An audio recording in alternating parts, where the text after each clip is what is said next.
Welcome to Real Talk. I'm your host, Reggie Ford, and today on the show we have Dr. Kitty Boitnott. Kitty, welcome to the show. Thank you, Reg. Thank you for inviting me. I am glad to have you here because one of the things I really want to talk to you about is, I guess it's your passion because you spent a lot of years dealing with the schools and the school system. You were the president of the VEA. Right. What does VEA stand for? Virginia Education Association.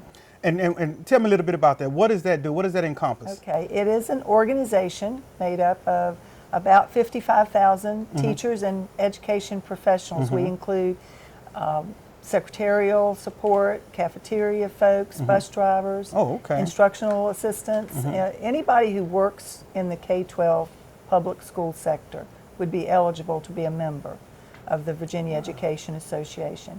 They pay annual dues for the privilege of being a member, and we represent them at the General Assembly. We lobby for legislation that's in the best interest, we believe, of the students who attend the public schools as well as the educators who educate them.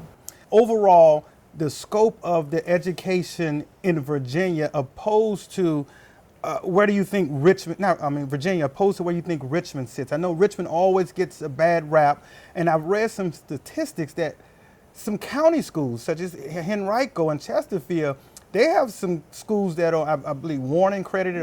They're accredited with Warning. Yes. Well, explain that. What is accredited with Warning? Accredited with Warning means that the schools in question haven't met the benchmark that has been set for them to be a setting or passing, and it's a score that's been set by the state and perhaps even at the federal level. And the problem, Reg, is that the benchmark goes up every year. So the analogy, so that's why the schools are struggling. The benchmark score that's required for passing changes every year. It goes up. Now, nothing else much changes, but the requirement for the benchmark changes. So here's the analogy I used to use when I was explaining the problem that we have with No Child Left Behind, which is still waiting to be reauthorized after all of these years, and with initiatives like Race to the Top, which is currently in place. The problem is, imagine a pole, what do they call, pole jumper at the Olympics, okay? So they start out with the pole at a certain level, and the jumper jumps over it fairly easily at first because they've been training, they're in shape, they've been practicing, they're all about being able to jump over a certain level, okay? But as time goes on, they raise the bar a little bit, just a few inches. And maybe initially the guy or woman, depending on who's jumping, they're able to jump over it with a little more effort, but they're working hard and they're in shape and their adrenaline's running. So with an extra push, they get across, and then they come along and raise the bar a few more inches, and maybe, depending on the athlete, depending on how well he's prepared and what kind of shape he's in, maybe he can do it the third or fourth time. But there is a point he will not, at which it is physically impossible for that jumper, no matter how well he's trained, no matter how well he slept the night before, no matter how prepared he is. There is a physical level at which no matter what he does, he's not going to get across.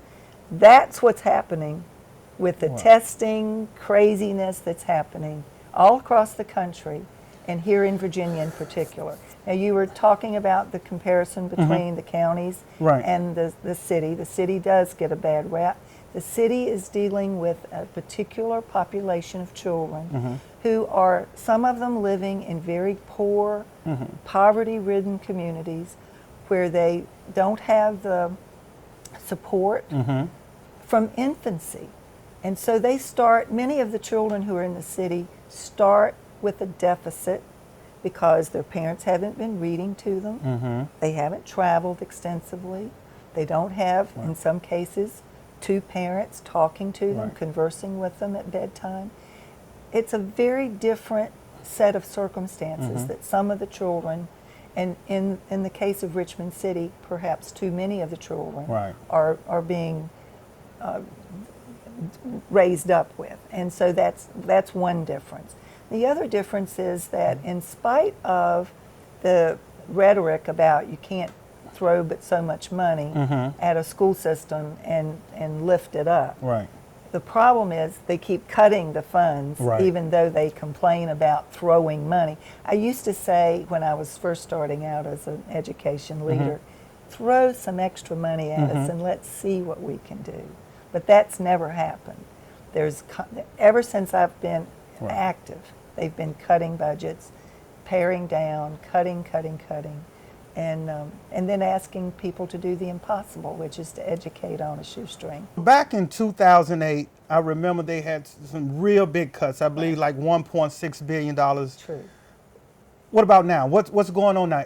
Has it gotten better, or has it gotten worse, or are we still the same? So we haven't really recovered from those initial cuts, the 1.6 billion. Never recovered from that. That money's not really been replaced. And we're operating with that deficit along with pretty flat, static school funding ever since 2008.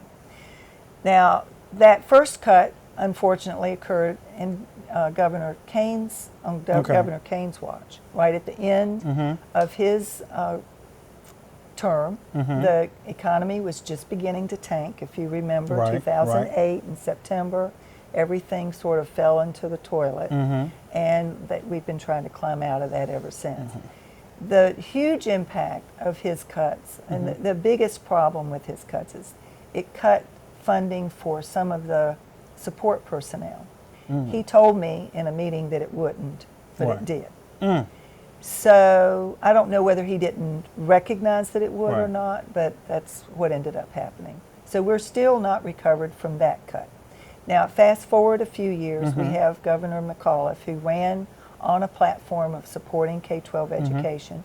And to his credit, he has attempted to keep his promises to the teachers who helped to elect him this past year. And so in this most recent, as the economy has sort of faltered again, and the state is trying to make up for lost revenues or I don't know, maybe misforecast. I'm not sure what the problem this time is. But whatever the problem is, he adjusted the budget and spared K-12 this time.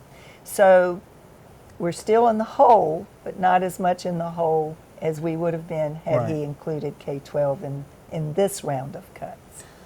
The testing that the kids are required to take here, I spoke with several teachers, and they said they think it's a disadvantage. One reason, they are evaluated on the percentage of whether how many children pass the test. And one thing that was astounding to me, a young lady told me even if Johnny and Sally and Bob doesn't come to class, that still falls in his or her number. Is there any thought process of getting rid of this test, period? I mean, it doesn't make sense. Well, it doesn't make sense, and we've gone way overboard, and only people who are really benefiting from the testing, I can't call it anything but a craze. The only people that are really benefiting from that are the testing companies. They're making out like bandits. That's where some of the money that's not going to the schools and not going to the teachers, it's going to the testing companies. Wow, what do you think about that? Oh yeah, they're raking it in by the